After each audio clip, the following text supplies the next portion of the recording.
Əbəlfəz ağa burada, bu gördüyünüz yerdə torpaqlar üstündə düşmüşdü. İmam Hüseyin əleyhissalam qabaqda xeymələrdə idi.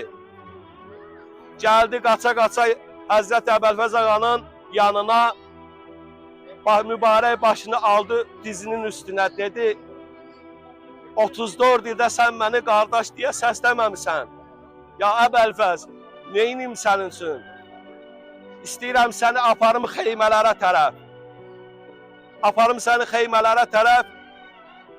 Əbəlfəz ağa dedi, qardaş, məni xeymələrə aparma. Uşaqlar məni su deyə gözləyir ki, əmim Abbas indi su gətirəcək. Mən onu, onların qarşısına necə belə çıxa bilərəm? Bir halda ki, əlim boşdur, gözlərimə ox dəyib, qollarım kəsilir. Qolum bir tərəfdə, sağ qolum, sol qolum bir tərəfdə. Ağacan, məni aparma xeymələrə. Uşaqlar məni ümidlə gözləyirlər, indi əmim Abbas gələr deyə. Təsəvvür eləyin, Əbəlfəz ağanın şəhid olması barəsində İmam Hüseyin əleyhissalam bilirsiniz necə xəbər elədi. Gəldi Əbəlfəz ağanın xeyməsinə yaxınlaşdı, daxil oldu xeyməyə.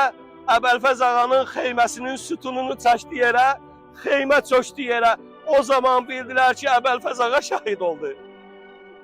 Əbəlfəz ağa şəhadətə yetişdi.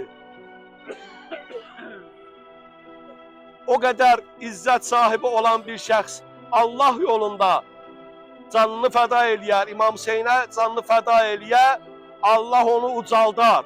Elə bir qüvvəyə gətirər, çatdırar, hərəmi İmam Hüseyin əleyhissalamın hərəmi ilə qarşı-qarşıya olar. Babəl-Həvaizdir İmam Hüseyin əleyhissalam, hacətlər qapısıdır. Kimlər o qapıya pənah aparar, əli boş geri qaytarılmaz.